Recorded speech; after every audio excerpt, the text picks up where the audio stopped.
Le trône est vide et le monde du football est en panique. Depuis que Messi et Ronaldo ont quitté l'Europe, on assiste à une mascarade médiatique sans précédent. On vous vend un nouveau génie chaque semaine, une future légende à chaque dribble réussi. Mais regardez bien ces visages, Mbappé, Haaland, Yamal, Bellingham. La réalité est bien plus sombre que ce que les highlights vous montrent. Ils ont le talent, ils ont les statistiques, mais ils traînent tous un défaut de fabrication invisible. Une faille psychologique, tactique ou physique qui agit comme une bombe à retardement. Aujourd'hui sur Masterfoot, on arrête les flatteries. On va disséquer avec une précision chirurgicale la faiblesse fatale qui empêche ces 10 superstars de s'asseoir à la table des plus grands. Un seul d'entre eux survivra peut-être, les autres ne seront que des notes de bas de page. La question est simple, qui va s'effondrer en premier sous vos yeux? Restez bien jusqu'à la fin, car le cas du numéro 1 va diviser tout le monde.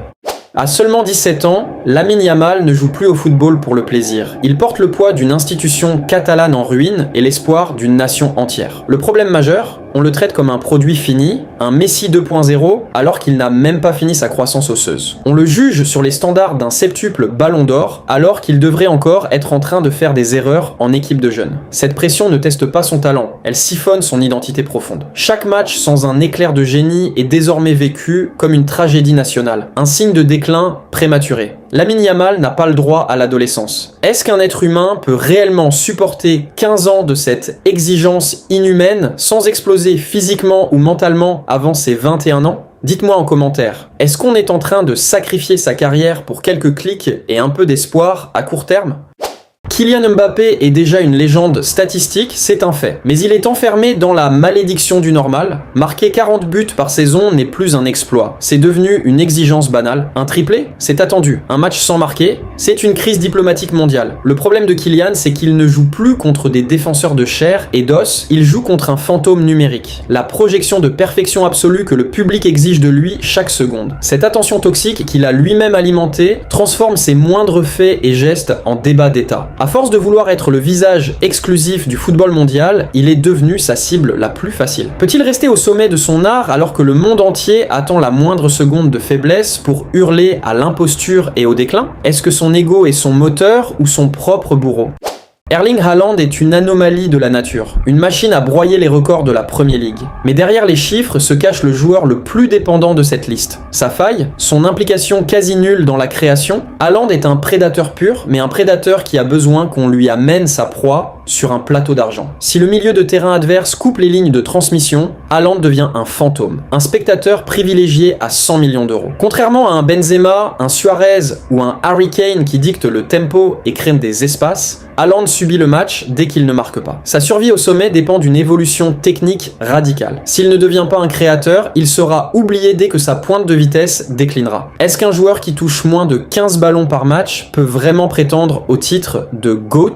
Le débat est ouvert sous la vidéo. L'ascension de Jude Bellingham au Real Madrid défie toute logique sportive. Mais regardez bien son langage corporel après seulement 60 minutes de jeu. Jude joue chaque ballon, chaque duel, chaque course comme si sa vie entière en dépendait. Cette intensité émotionnelle et physique est fascinante, mais elle est insoutenable sur la durée. Le football de légende n'est pas un sprint de 2 saisons, c'est une dictature de la régularité sur 15 ans. Le corps s'use, les nerfs lâchent et les adversaires finissent par décoder ce style tout en force. Sa durabilité est sa plus grande faiblesse invisible. Allons-nous assister à un burn-out physique total avant qu'il n'atteigne ses 25 ans? Ou saura-t-il transformer son jeu pour durer? Posez-vous la question. Qui peut tenir ce rythme sans se briser?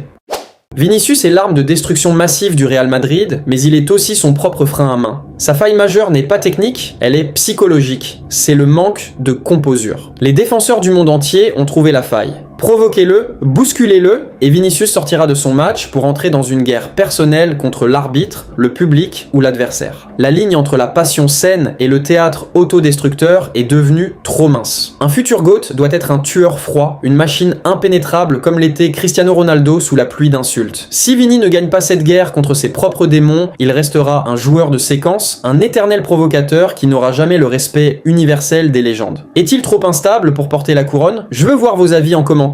Ça va chauffer. Pedri est sans doute le joueur qui comprend le mieux le football sur cette planète. Il voit les espaces avant qu'ils n'existent, il dicte le rythme comme un métronome divin. Mais la grandeur exige une présence constante. On ne construit pas un héritage éternel depuis une table de kiné. Son adversaire réel n'est ni Bellingham ni Rice, c'est son propre squelette. À force de surmenage dès ses débuts, il a transformé son corps en une machine fragile. Sans une résurrection physique totale et une gestion drastique de son temps de jeu, il restera le plus grand, ce qui aurait pu être, de l'histoire du FC Barcelone. Peut-on encore croire en un joueur dont le physique trahit le génie à chaque grande échéance ? Jamal Musiala et Ousmane Dembélé partagent le même mal. Ils sont les rois de l'esthétique, mais les esclaves de l'inefficacité. Le dribble soulève les foules, les roulettes font les gros titres sur TikTok, mais le football de haut niveau est une science de résultats bruts. Dembélé est le roi du chaos, capable du génie absolu comme de la pire décision technique en l'espace de 2 secondes. Musiala est un danseur de ballet dans les petits espaces, mais il manque encore de cette rage de buteur qui définit les monstres comme Messi. Pour entrer dans l'histoire, ils doivent arrêter de chercher le beau geste et commencer à chercher le sang. Préférez-vous un joueur qui vous fait rêver 90 minutes ou un joueur qui vous fait gagner un trophée en 1 seconde ? Répondez franchement en bas. Cole Palmer est la nouvelle coqueluche de l'Angleterre, mais son plus grand défi commence maintenant, la longévité. Une saison stratosphérique peut être un accident industriel. Sera-t-il capable de répéter ses performances quand chaque coach de Premier League aura passé l'été à étudier ses tics de jeu ? Quant à Endrick, il arrive au Real avec l'étiquette de sauveur du Brésil. Le choc thermique entre le football sauvage du Brésil et l'exigence tactique rigide de l'Europe a brisé des centaines de talents avant lui. L'adaptation n'est pas une option, c'est une question de survie. Ils sont dans la zone rouge, là où les bons joueurs sont broyés par la machine à transformer les hommes en légendes.